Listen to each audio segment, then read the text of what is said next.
ರಾಜ್ಯ ಕಾಂಗ್ರೆಸ್ನಲ್ಲಿ honey trap ಕೋಲಾಹಲಕ್ಕೆ ಸಂಬಂಧಪಟ್ಟಂತೆ ರಾಕ್ಷಸ ರಾಜಕಾರಣದ ಮುಂದುವರೆದ ಭಾಗಕ್ಕೆ ಸಂಬಂಧಪಟ್ಟಂತೆ ಡಿಕೆ ಶಿವಕುಮಾರ್ ಹೈಕಮಾಂಡ್ಗೆ ವಿವರಣೆಯನ್ನು ಕೊಡ್ತಾರಾ ಪ್ರಶ್ನೆ ಬರುತ್ತೆ. ಯಾಕಂದ್ರೆ ಕೆಪಿಸಿಸಿ ಅಧ್ಯಕ್ಷರು ಅವರದೇ ಪಾರ್ಟಿ ಇವತ್ತು ಮತ್ತೆ ದೆಹಲಿಗೆ ಹೋಗ್ತಾ ಇದ್ದಾರೆ. ಕೆಪಿಸಿಸಿ ಅಧ್ಯಕ್ಷ ಡಿಕೆ ಶಿವಕುಮಾರ್ ಖಾಸಗಿ ಕಾರ್ಯಕ್ರಮದ ನಿಮಿತ್ತ ಮಧ್ಯಾಹ್ನ ದೆಹಲಿಗೆ ಹೋಗ್ತಾರಂತೆ. ಡಿಕೆ ಅವಕಾಶ ಸಿಕ್ಕರೆ ಹೈಕಮಾಂಡ್ ನಾಯಕರನ್ನ ಭೇಟಿ ಮಾಡುವಂತಹ ಸಾಧ್ಯತೆ ಇದೆ.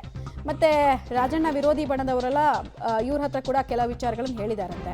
ಕಾಂಗ್ರೆಸ್ ಸಚಿವರೇ ಚೀಟಿ ಕೊಟ್ಟು ಬಿಜೆಪಿಗರ ಹತ್ರ ಪ್ರಶ್ನೆ ಕೇಳಿಸಿದ್ದಾರೆ ಅಂತ. ಸೊ ಇದೆಲ್ಲ ಕಂಪ್ಲೇಂಟ್ನ ಭಾಗ ಆಗುತ್ತಾ ಅನ್ನೋದು ಪ್ರಶ್ನೆ.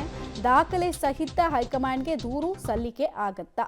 ಎಐಸಿಸಿಗೆ ದಾಖಲೆ ಸಹಿತ ದೂರನ್ನ ಕೊಡುವಂತಹ ಸಾಧ್ಯತೆ ಇದೆ. ಇವರು ಕೊಡುವಂತಹ ವಿವರಣೆ ಬಗ್ಗೆ ಕುತೂಹಲ ಇದೆ. ಯಾಕಂದ್ರೆ ಒಂದು ಪಾರ್ಟಿ ಅಧ್ಯಕ್ಷರಾಗಿ ಏನಾದರೂ ಮಾತಾಡೋದಾದ್ರೆ ಮಾತಾಡ್ಬೋದು, ಬಟ್ ತುಂಬ ಜಾಸ್ತಿ ಇಂಟ್ರೆಸ್ಟನ್ನು ಈ ಪ್ರಕರಣದಲ್ಲಿ ತೋರಿಸೋದಕ್ಕೆ ಹೋದ್ರು ಅಥವಾ ಯಾವುದಾದ್ರೂ ನರೇಟಿವ್ ಬಿಲ್ಡ್ ಮಾಡೋದಕ್ಕೆ ಹೋದ್ರು ಇವ್ರಿಗೂ ಅದು ಸಂಕಷ್ಟ ತಪ್ಪಿದ್ದಲ್ಲ. ಕೇಸ್ನಲ್ಲಿ ಹನಿ ಟ್ರ್ಯಾಪ್ ಮಾಡಿದವ್ರ ಬಗ್ಗೆ ಮಾತಾಡ್ತಾ ಇರೋದು. ಸೊ ಇದ್ರ ಬಗ್ಗೆ ಸೆಲ್ಫ್ ಇಂಟ್ರೆಸ್ಟ್ ಜಾಸ್ತಿ ಯಾಕೆ ಅಂತ ಪ್ರಶ್ನೆಗಳು ಬರ್ಬೋದು. ಬಟ್ ನೋಡೋಣ ಏನೇನು ವಿವರಣೆಗಳನ್ನು ಕೇಳಬಹುದು ಹೈಕಮಾಂಡ್, ಕೇಳಿದ್ರೆ ಸಮಯ ಯಾರ್ಯಾರು ಕೊಡ್ತಾರೆ ಅಂತ. ಮೊನ್ನೆ ತಾನೇ ಅವರು ಡೆಲ್ಲಿ ಯಾತ್ರೆ ಎಲ್ಲ ಮುಗಿಸ್ಕೊಂಡು ಬಂದರು, ಅಲ್ಲೂ ಕೆಲವ್ರನ್ನೆಲ್ಲ ಭೇಟಿಯಾಗಿ ಬಂದರು. ಈಗ ಮತ್ತೊಂದು ಸಲ ಮಧ್ಯಾಹ್ನ ಹೋಗ್ತಾರೆ ಅನ್ನೋದು ಮಾಹಿತಿ. ಸಮಯ ಹೈಕಮಾಂಡ್ನ ಯಾವ ನಾಯಕರು ಕೊಡ್ತಾರೆ ಅನ್ನೋದು ಕುತೂಹಲಕ್ಕೆ ಕಾರಣ ಆಗ್ತಾ ಇದೆ. ನಾನು ಆಗಲೇ ಹೇಳ್ತಾ ಇದ್ನಲ್ಲ, ರಾಕ್ಷಸ ರಾಜಕಾರಣದ ಪ್ರಮುಖ ಭಾಗವಾಗ್ಬಿಟ್ಟಿದೆ ಈ ಹನಿ ಟ್ರ್ಯಾಪ್ ಯತ್ನದ ಕೇಸ್. ಇದನ್ನು ಹೈಕಮಾಂಡ್ ಹೆಂಗೆ ನೋಡುತ್ತೆ ಅಂತ, ಹೇಗೆ ಏನೇ ನೋಡಿದ್ರು ಕೂಡ ಮುಜುಗರ ಅಂತೂ ಮುಜುಗರದ ಕಥೆನೇ ಇದು. ಈ ಸ್ಕ್ಯಾಂಡಲನ್ನು ಹೇಗೆ ದೂರ ಮಾಡ್ತಾರೆ ಅನ್ನೋದು ನೋಡಬೇಕು. ಡೀಟೇಲ್ಸ್ ಕೊಡ್ತಾರೆ, ನೇರ ಸಂಪರ್ಕದಲ್ಲಿ ಜಾಯ್ನ್ ಆಗ್ತಾ ಇದ್ದಾರೆ ಸುಕೇಶ್. ಡೆಲ್ಲಿಗೆ ಹೋಗ್ತಾ ಇದ್ದಾರೆ ಡಿ ಕೆ ಶಿವಕುಮಾರ್, ಸರಿ, ಯಾರನ್ನ ಭೇಟಿ ಮಾಡುವಂತಹ ಸಾಧ್ಯತೆ ಇದೆ? ಸಮಯ ಏನಾದರೂ ಯಾರಿಂದಾದರೂ ಸಿಕ್ಕಿದೆಯಾ? ದೂರು ಕೊಟ್ಟರೆ ಏನಂತ ಕೊಡ್ಬೋದು? ಚೀಟಿ ವಿಚಾರಣೆ ದೊಡ್ಡದು ಮಾಡಿದ್ರೆ ಹೈಕಮಾಂಡ್ ಕೂಡ ತೂಕ ಹಾಕಿ ನೋಡುತ್ತಲ್ಲ, ಸ್ಕ್ಯಾಂಡಲ್ ಯಾವುದು, ಆಮೇಲೆ ಚೀಟಿ ವಿಚಾರದ್ದು ತೂಕ ಏನು ಅಂತ. ಸೊ ಅನುಮಾನಗಳು ಅಪಸ್ವರಗಳು ಅಲ್ಲಿ ಹೇಳಲ್ವಾ ಹಾಗಾದ್ರೆ ಅನ್ನೋದು ಪ್ರಶ್ನೆ.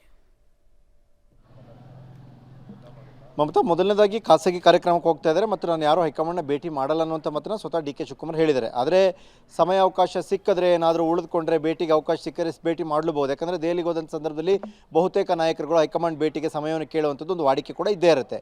ಇವತ್ತೇನಾದ್ರು ಅವಕಾಶ ಸಿಕ್ಕಿದ್ರೆ ಸಹಜವಾಗಿ ಆಗ್ಬೋದಾದಂಥ ಚರ್ಚೆ ಅಂದರೆ ಅದು ರಾಜ್ಯದಲ್ಲಿ ಸದ್ದು ಮಾಡಿರುವಂತಹ ಸಚಿವ ರಾಜಣ್ಣವರು ಆರೋಪ ಮಾಡಿರುವಂಥ ಹನಿ ಟ್ರ್ಯಾಪ್ ವಿಚಾರ. ಆದರೆ ಹನಿ ಟ್ರ್ಯಾಪ್ ವಿಚಾರ ಒಂದೇ ಆಯಾಮವನ್ನು ಪಡೆದುಕೊಂಡಿಲ್ಲ. ಚೀಟಿ ಕೊಟ್ಟಿದ್ಯಾರು ಸದನದಲ್ಲಿ? ಕಾಂಗ್ರೆಸ್ನವ್ರು ಕೊಟ್ಟ ಚೀಟಿಗೆ ಬಿಜೆಪಿಯವರು ಏನು ಕೇಳಿದ್ರು, ಅದಕ್ಕೆ ಸಚಿವರೇನು ಉತ್ತರ ಕೊಟ್ಟರು, ಪ್ರೀ ಪ್ಲ್ಯಾಂಡಾಗಿ ಯಾಕೆ ಮಾಡಿದ್ರು ಇದನ್ನು, ಹೀಗೆ ಸಾಕಷ್ಟು ಪ್ರಶ್ನೆಗಳನ್ನ ಹುಟ್ಟಾಕುವಂಥ ಬೆಳವಣಿಗೆ ಕೂಡ ಇದಾಗಿರೋದ್ರಿಂದ ಸಹಜವಾಗಿ ಪಕ್ಷದ ಅಧ್ಯಕ್ಷರಾಗಿ ಆ ವಿಚಾರವನ್ನು ಅವರು ಹೈಕಮಾಂಡ್ ಗಮನಕ್ಕೆ ತರಲೇಬೇಕಾಗುತ್ತೆ.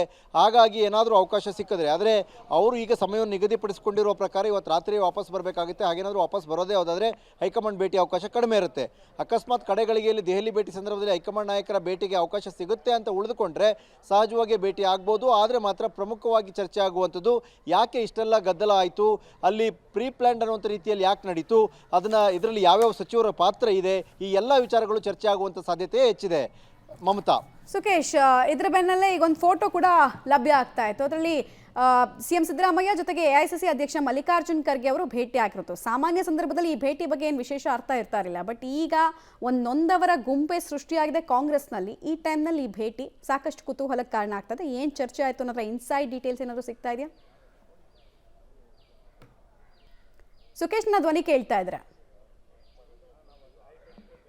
ಮಮತಾ, ಓಕೆ ಸುಕೇಶ್, ನಾನು ಕೇಳ್ತಾ ಇದ್ದೆ, ಒಂದು ಕಡೆಗೆ ಸಿಎಂ ಸಿದ್ದರಾಮಯ್ಯ ಮತ್ತು ಮಲ್ಲಿಕಾರ್ಜುನ್ ಖರ್ಗೆ ಅವರು ಭೇಟಿ ಆಗಿದ್ದಾರಲ್ಲ, ಸೊ ಭೇಟಿಯ ಸಂದರ್ಭದಲ್ಲಿ ಏನೆಲ್ಲ ಚರ್ಚೆ ಆಯಿತು ಅಂತ. ಸಾಮಾನ್ಯ ಸಂದರ್ಭದಲ್ಲಿ ಭೇಟಿ ಆಗೋದು ಬೇರೆ, ಬಟ್ ಈ ಟೈಮ್ನಲ್ಲಿ ಭೇಟಿ ಆಗೋದು ಬೇರೆ. ಮಮತಾ, ಇದರಲ್ಲಿ ಇನ್ನೊಂದು ವಿಚಾರ ಇರುತ್ತೆ. ಅಂದರೆ ಏನಾದ್ರು ಸಿ ಎಂ ಅವರೇ ಬಂದು ಎಐಸಿಸಿ ಅಧ್ಯಕ್ಷನ ಭೇಟಿ ಆಗಿದ್ರೆ ಅದು ಇನ್ನಷ್ಟು ಮಹತ್ವವನ್ನು ಪಡೆದುಕೊಳ್ತಾ ಇತ್ತು. ಆದರೆ ಸಿ ಎಂ ಅವರ ಅನಾರೋಗ್ಯದ ಕಾರಣಕ್ಕಾಗಿ, ಆ ನಂತರ ಭೇಟಿ ಆಗಿರದೇ ಇರೋ ಕಾರಣಕ್ಕಾಗಿ ಇವತ್ತು ಭೇಟಿ ಆಗಿರುವಂಥದ್ದು ಎಐಸಿಸಿ ಅಧ್ಯಕ್ಷ ಮಲ್ಲಿಕಾರ್ಜುನ್ ಖರ್ಗೆ ಅವರು. ಆದರೆ ಭೇಟಿ ಆಗಿರೋ ಸಂದರ್ಭ ಯಾವುದು ಅನ್ನೋದು ಕೂಡ ಅಷ್ಟೇ ಪ್ರಮುಖವಾಗುತ್ತೆ. ಈ ಭೇಟಿ ಸಂದರ್ಭದಲ್ಲಿ ಸಹಜವಾಗಿ ಏನಾದರೂ ಹನಿ ಟ್ರ್ಯಾಪ್ ವಿಚಾರ ಚರ್ಚೆ ಆಯ್ತಾ, ರಾಜ್ಯ ಸರ್ಕಾರ ಮಟ್ಟದಲ್ಲಿ ಆಗ್ತಿರುವಂಥ ಬೆಳವಣಿಗೆ ಮತ್ತು ರಾಜ್ಯ ಸರ್ಕಾರದ ಸಚಿವರೊಬ್ಬರು ಆಡಿರುವಂಥ ಮಾತು ಮತ್ತು ಇದರಿಂದ ಪಕ್ಷ ಮತ್ತು ಸರ್ಕಾರ ಎದುರಿಸಬೇಕಾದಂಥ ಸವಾಲು, ಈ ಎಲ್ಲ ವಿಚಾರಗಳು ಬಹುತೇಕ ಎಐಸಿಸಿ ಅಧ್ಯಕ್ಷ ಸಮ್ಮುಖದಲ್ಲಿ ಚರ್ಚೆ ನಡೆತಿರುವಂಥ ಸಾಧ್ಯತೆ ಹೆಚ್ಚಿದೆ. ಮಮತಾ, ರೈಟ್, ಧನ್ಯವಾದ ತಮ್ಮೆಲ್ಲ ಮಾಹಿತಿಗಾಗಿ ಸುಕೇಶ್. ಒಟ್ಟಿನಲ್ಲಿ ನೀವು ಫೋಟೋಸ್ ಅನ್ನು ಗಮನಿಸ್ತಾ ಇದ್ದೀರಲ್ಲ, ಸಿಎಂ ಸಿದ್ದರಾಮಯ್ಯ ಹಾಗೂ ಮಲ್ಲಿಕಾರ್ಜುನ್ ಖರ್ಗೆ ಅವರ ಭೇಟಿ. ಉಭಯ ಕುಶಲೋಪರಿ ಮಾಡೋದಕ್ಕೆ ಅಂತ ಭೇಟಿ ಅಂತ ಅಂದ್ರೂ ರಾಜಕಾರಣ ಚರ್ಚೆ ಆಗೇ ಇರುತ್ತೆ. ಏನು ಚರ್ಚೆ ಆಗತ್ತೆ ಅನ್ನೋದು ಕುತೂಹಲ.